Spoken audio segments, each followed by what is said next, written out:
বৈদেশিক কর্মসংস্থানের সুযোগ বৃদ্ধি, দক্ষতা উন্নয়ন ও নিরাপদ অভিবাসন এবং বিদেশ গমনেচ্ছুক কর্মীদের দোরগোড়ায় সেবা পৌঁছে দেওয়ার লক্ষ্যে বিএমইটি উল্লেখযোগ্য পদক্ষেপ গ্রহণ করেছে, যা হল বিদেশ গমনের জন্য কর্মী নির্বাচন প্রক্রিয়া জেলা পর্যায়ে বিকেন্দ্রীকরণ করা হয়েছে।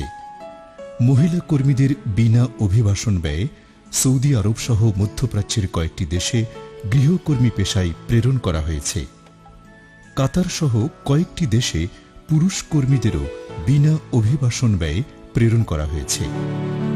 জেলা কর্মসংস্থান ও জনশক্তি অফিসে ফিঙ্গারপ্রিন্ট কার্যক্রম বিকেন্দ্রীকরণ করা হয়েছে। ইতোমধ্যে বিএমইটি এর সদর দপ্তর হতে বিদেশগামী কর্মীদের ছাড়পত্র প্রদান তথা স্মার্ট কার্ড প্রদান কার্যক্রম বিকেন্দ্রীকরণ করে ডিইএমও চট্টগ্রামের মাধ্যমে প্রদান করা হচ্ছে। বিদেশগামী কর্মীদের প্রাক বহির্গমন প্রশিক্ষণ কার্যক্রম বিকেন্দ্রীকরণ করে বর্তমানে ৬৫টি টিটিসি এর মাধ্যমে প্রদান করা হচ্ছে।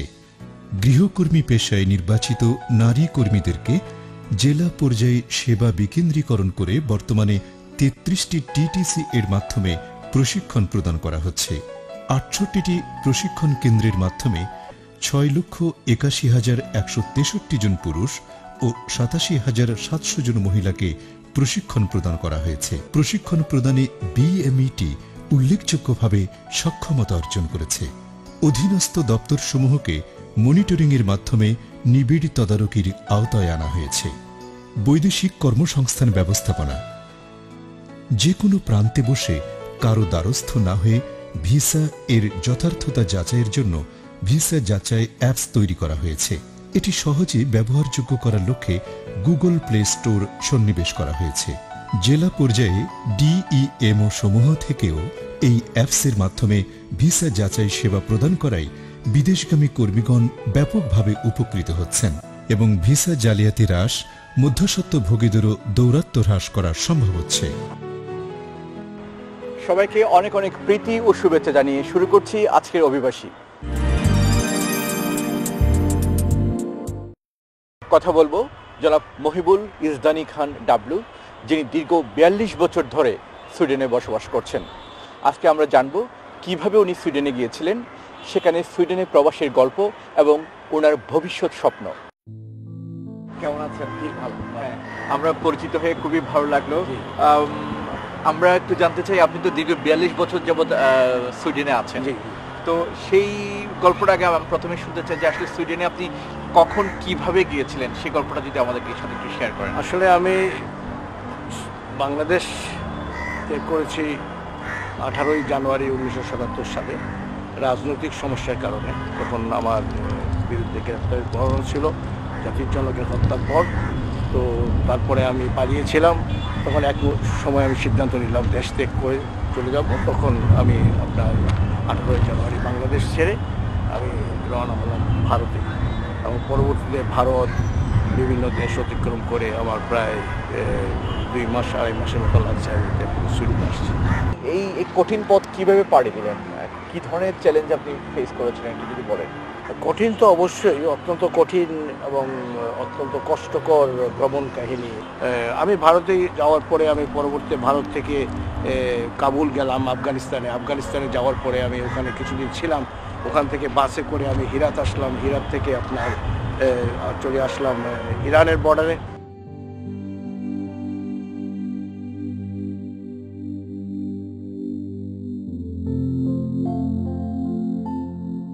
তো আমাদেরকে যদি বলেন যে ইরান থেকে আপনি সুইডেনে কিভাবে গিয়েছেন, এই পথটা তো অনেক বেশি কঠিন পথ ছিল, সেটা যদি একটু আমাদেরকে বলেন।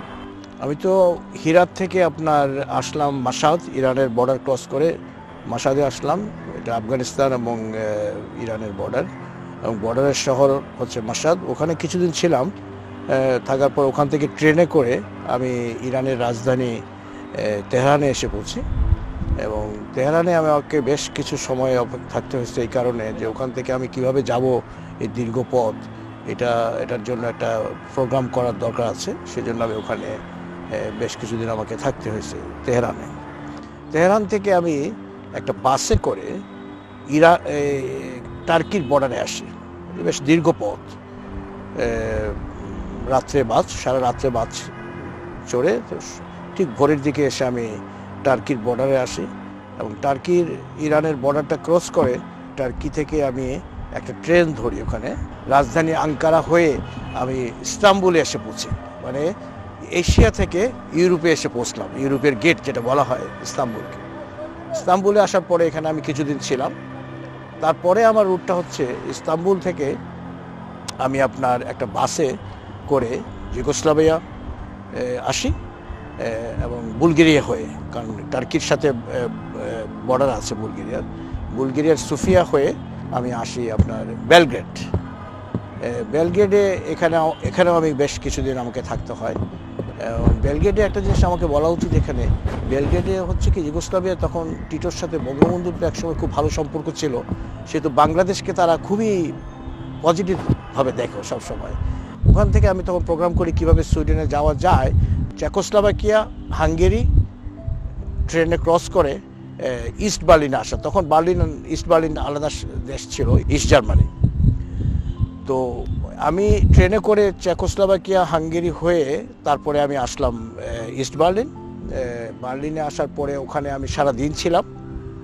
বার্লিন থেকে আমি আবার একটা টিকিট কাটলাম বার্লিন টু বাল্টিক সিতে, এসে থেমে গেল, কারণ ওই বাল্টিক সির ওপারে হলো আপনার সুইডেন, এপারে জার্মানি। তো ওখানে আসার পরে কিছুক্ষণ পরে দেখলাম আমি আমাদের যে ট্রেনের যে বগিগুলো ছিল, 2-3টা বগি বিশাল বড় বড়, ওগুলো জাহাজে উঠে গেল।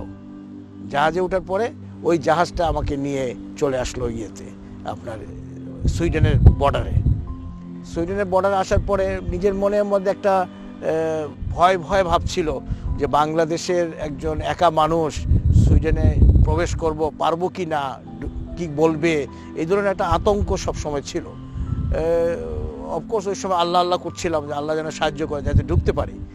তো সেখন আপনার বর্ডারে আসার পরে এটা খুবই ইন্টারেস্টিং জিনিস আপনাদের বলি, যে আমি তো খুব ভয় আছে আমাকে ঢুকতে দিবে কি না, সাথে ডলার কিছু ছিল। দেখলাম কিছুক্ষণ পরে একটা শব্দ আসতেছে দূর থেকে, বগি থেকে, পাস পাস পাস করে একজন লোক আসতেছে, হাতে একটা ঝুড়ি। আমি বললাম পাস, দেখি সবাই ঝুড়িতে পাসপোর্টগুলো ছুঁড়ে মারছে। আমি ভাবলাম তাহলে আমিও তাহলে দিই পাসপোর্টটা, তো আমি পাসপোর্টটা ঝুড়ে দিলাম, দিয়ে লোকটা চলে গেল। তখন ভোর হয় নাই ঠিক, তা আমি চিন্তা করতেছিলাম যে পাসপোর্টটা দিয়ে দিলাম, সবাই দিল, নিশ্চয়ই আমাকে ডাকবে এখন একটা ইন্টারভিউতে যে তুমি কেন আসতো সুইডেন, কেন কী করবা। বেশ ঘন্টাখানিক পরে দেখি আবার আসতেছে সেই লোকটাই, পাস পাস, দেখি সবাই তাদের পাসপোর্ট তুলে নিচ্ছে। তা আমি বললাম আমি আমার পাসপোর্টটা তুলে নিলাম, কিন্তু আমি খুলি না ভয়ে, যে আমাকে দিল না কি সিল না কি করলো। চিন্তা করতেছিলাম যে পাসপোর্টটা খুলবো, এই কথা পরে ট্রেনটা স্টার্ট হয়ে গেছে। বলে তাহলে তো নিশ্চয়ই দিয়ে দিচ্ছে আমাকে এখানে ঢোকার। খুলে দেখি 3রা মার্চ 1977 সুইডেনের সিল। এই যে ইউরোপের এতগুলো কান্ট্রি আপনি ভিজিট করেছেন, ভিজিট করে তারপরে আপনি অনেক কষ্ট করে আপনি সুইডেনে গিয়েছেন, কোনো বিশেষ কোনো কারণ ছিল কি সুইডেনকে কেন বেছে নিয়েছেন আপনি ইউরোপে যাওয়ার জন্য? না, আসলে আমার তো কোনো গোল ছিল না। আমি আপনাকে বলেছি যে নিরুদ্দেশের আমি বের হয়েছিলাম রাজনৈতিক সমস্যার কারণে। তবে ওই চলতে পথে অনেকের সঙ্গে যখন দেখা হয়, কারণ অনেকেই তো আসতেছে এই পথে, জার্মানিতে যাচ্ছে, ইটালিতে যাচ্ছে, তখন আমি চিন্তা করে দেখলাম সুইডেন সম্বন্ধে একটু পড়লাম। আমি পড়ে দেখলাম যে সুইডেনে ভিসা নাই, লোকসংখ্যা কম, সহজেই সুইডেনে প্রবেশ করা যাবে। তো এইসব চিন্তা করে আমার ভাইকে আমি যোগাযোগ করলাম লন্ডনে, আমার ভাই।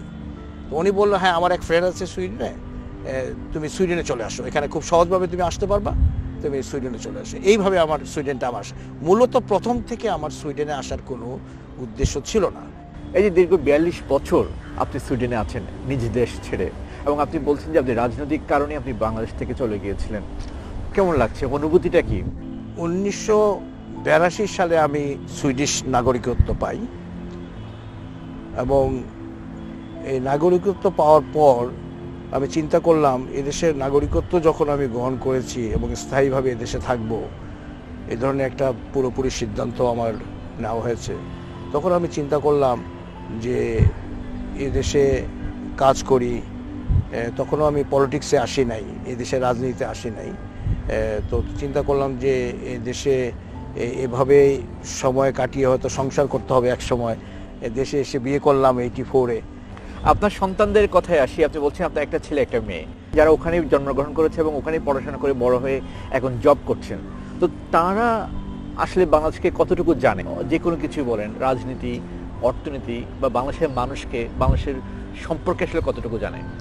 আসলে এটা আমি মনে করি এটা একটা বিরাট দায়িত্ব হলো পিতামাতার উপর, যে সন্তানকে কিভাবে তার যে রুটস, বাংলাদেশ তো আমরা বাংলাদেশি, সেভাবে তাদেরকে কিভাবে ওদিকে একটু আগ্রহ বাড়ানো যায়, সেটার দায়িত্ব হলো প্রতিটা পরিবারের বাবা মাদের।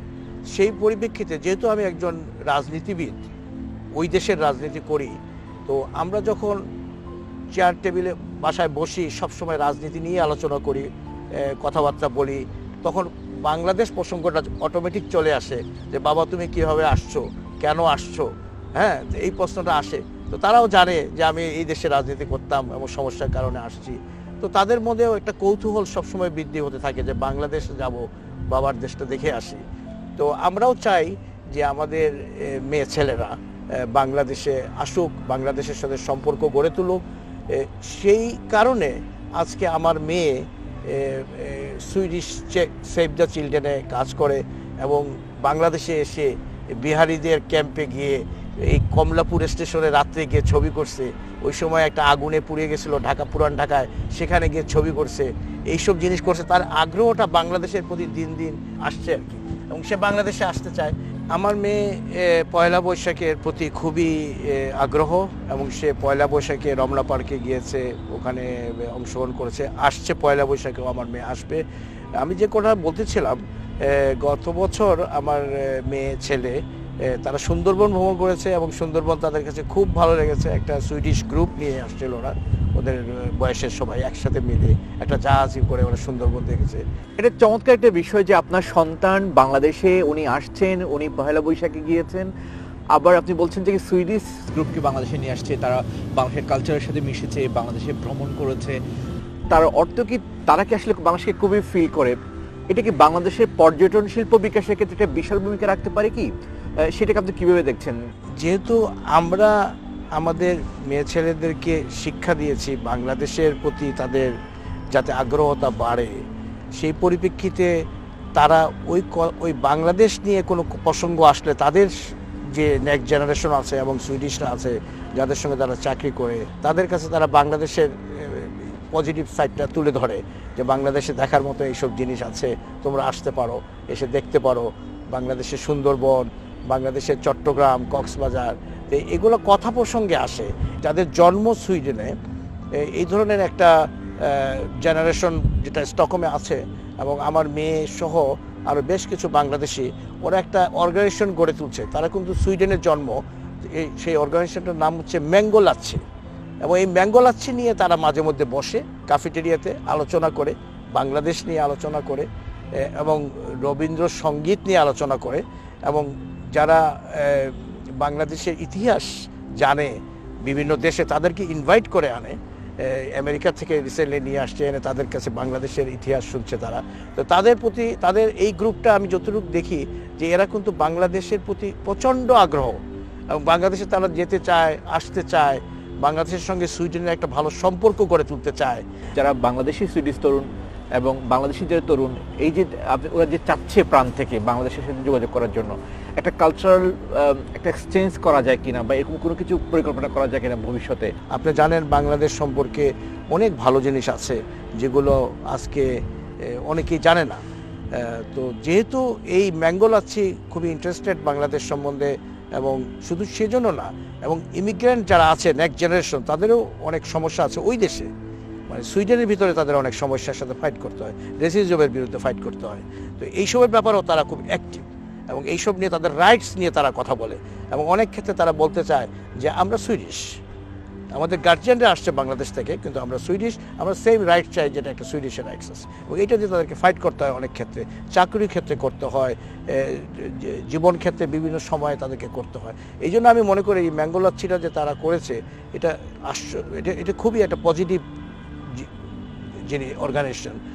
আমি আশা করি এই অর্গানাইজেশনটা আস্তে আস্তে আরও বৃদ্ধি পাবে। আপনি তো দীর্ঘদিন ধরে রাজনীতি করছেন, মেইনস্ট্রিম রাজনীতি করছেন সুইডেনে, তো আপনি বলছেন যে ওখানে আপনারা যারা বাংলাদেশি আছেন তাদেরকে বিভিন্ন ধরনের সহযোগিতা করছেন। আসলে বাংলাদেশিরা ওখানে কি ধরনের সমস্যার সম্মুখীন হচ্ছে? মূলধারা রাজনীতিতে যদি আমরা জড়িত হই, যে তাহলে আমরা দুইটা বিষয়ে আমরা কাজ করতে পারি। একটা বিষয় হচ্ছে ওই দেশে যারা বাংলাদেশে আছে তাদেরকে বিভিন্ন ব্যাপারে আমরা সাহায্য করতে পারি, কারণ আমরা ইলেকটেড একটা পোস্টে আছি। যেমন আমি কাউন্সিলর ছিলাম, ডিস্ট্রিক্ট কাউন্সিলর ছিলাম, সিটি কাউন্সিলর ছিলাম, একটা পার্টির সেন্ট্রাল কমিটিতে আছি। তো এইসব বিষয়ে যেহেতু পলিটিশিয়ানদের সাথে আমাদের একটা কন্ট্রাক্ট আছে, সে বিষয়ে আমরা যারা বাংলাদেশিদের বিভিন্ন সমস্যা আছে, বসবাসের অনুমতি নাই, লুকিয়ে আছে, এদেরকেও বিভিন্নভাবে সাহায্য করতে পারি, চাকরি ক্ষেত্রে সাহায্য করতে পারি সম্ভব হলে। অন্যদিকে একই সময় আমরা বাংলাদেশকেও সাহায্য করতে পারি। এখন বলেন যে বাংলাদেশকে কীভাবে সাহায্য করব? যেমন আমি 2 বছর আগে আমার 2 এমপি, 2 জন ফ্রেন্ড, তাদেরকে নিয়ে আসছি এই দেশে। আমরা 3 সদস্য বিশিষ্ট ডেলিগেশন আমাদের মাননীয় প্রধানমন্ত্রীর সঙ্গে আমরা সাক্ষাৎ করছি, আমরা স্পিকারের সাথে সাক্ষাৎ করেছি। আমাদের উদ্দেশ্য ছিল পরিবেশ সংক্রান্ত ব্যাপারে বাংলাদেশকে আমরা কিভাবে সাহায্য করতে পারি।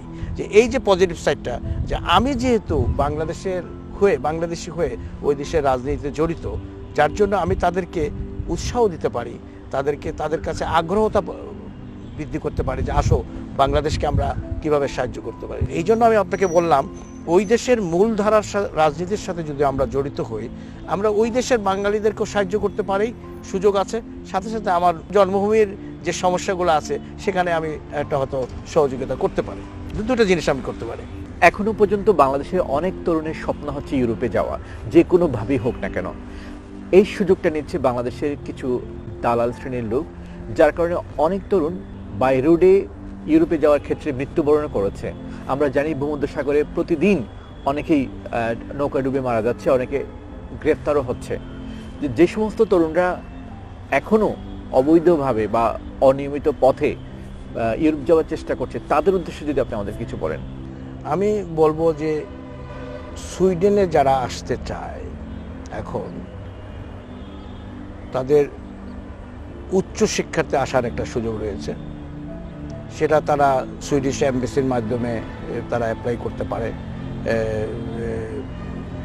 এবং অ্যাডমিশন নিয়ে লিগ্যাল ওয়েতে সুইডেনে আসছে এবং সুইডেনে পড়াশোনা করে তাদের একটা স্কোপ আছে ওই দেশের বিভিন্ন কোম্পানিতে চাকরির জন্য আবেদন করা, এবং চাকরি পেয়ে গেলে তারা সেটেল হয়ে গেল। এটা হলো একটা বিষয়।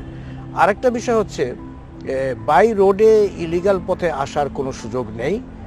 আমি তাদেরকে অনুরোধ করব, যদি কোনো কেউ দালালরা বলে থাকে যে তোমরা এইভাবে হিসেবে ঢুকতে পারবে, এই রিস্কটা যেন তারা না নেয়। কারণ বর্ডারগুলো এখন ক্লোজ হয়ে গেছে, সেঙ্গেনের মাধ্যমে পুরোটা ক্রস করে ফেলছে, সাংঘাতিক তাদের চেক করা হয়। অথবা এইভাবে দালালের খপ্পরে করে যাতে না আসে। এখন যদি আপনি বলেন তাহলে কিভাবে আসবে সুইডেনে সহজভাবে আসার পথ আমি আপনাকে একটা বললাম। আরেকটা হলো কাজের বিনিময়ে পারমিশন নিয়ে আসা। যেমন ধরেন আমি যদি রেস্টুরেন্টের মালিক হই, আমার 5 জন ওয়ার্কার দরকার, ওই 5 জন ওয়ার্কার সরাসরি আমি এখান থেকে পারমিশন নিয়ে আসতে পারি। তবে সময় লাগে, এখন 18 থেকে 22 মাস সময় লাগে পারমিশনটা পাইতে, যেহেতু ইনকোয়ারি করবে। এই পথেই, এই দুইটা সহজ পথ, এই দুটা লিগ্যাল পথ, এবং এইভাবেই সুইডেনে আসতে হবে যদি কেউ আসতে চায়। আর অন্য দালালদের চক্রে পড়ে পয়সা দিয়ে এসে মাঝপথে সমস্যায় পড়ে আমি কখনো বলবো না তাদেরকে এইভাবে আসা, কারণ এইভাবে আসাটা এখন এত সহজ নয়। আপনি তো রাজনৈতিক কারণে সুইডেনে গিয়েছিলেন 1977 সালে। আপনি তো বাংলাদেশকে খুবই অনুভব করেন এবং বাংলাদেশের মাটির টান, আপনি বলছেন বাংলাদেশের জন্মভূমিকে আপনি এখনো ফিল করেন। তো জন্মভূমিকে নিয়ে বাংলাদেশ এবং সুইডেনের মধ্যে রিলেশনশিপ বিল্ড আপ করা বা এরকম কোনো পরিকল্পনা আপনার আছে কিনা ভবিষ্যতে?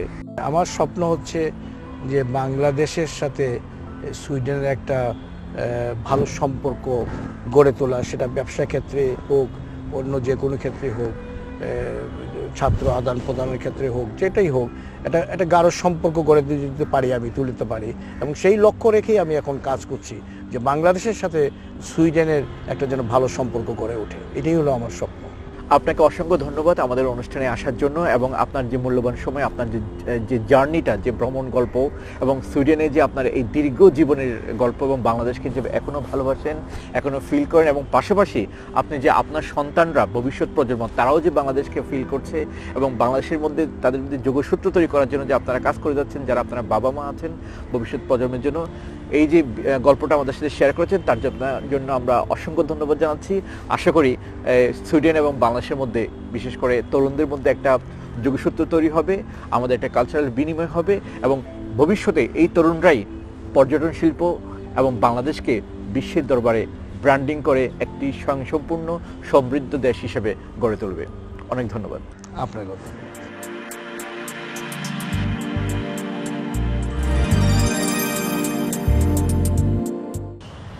এতক্ষণ আমরা শুনলাম একজন সফল অভিবাসী কিভাবে ইউরোপ গিয়েছেন এবং কিভাবে তিনি ইউরোপে নিজেকে প্রতিষ্ঠিত করেছেন, পাশাপাশি ভবিষ্যৎ প্রজন্ম বিশেষ করে তার সন্তানেরা কিভাবে বাংলাদেশের সাথে যোগাযোগ করছেন এবং বাংলাদেশকে কিভাবে তারা ফিল করছেন সে বিষয়টা।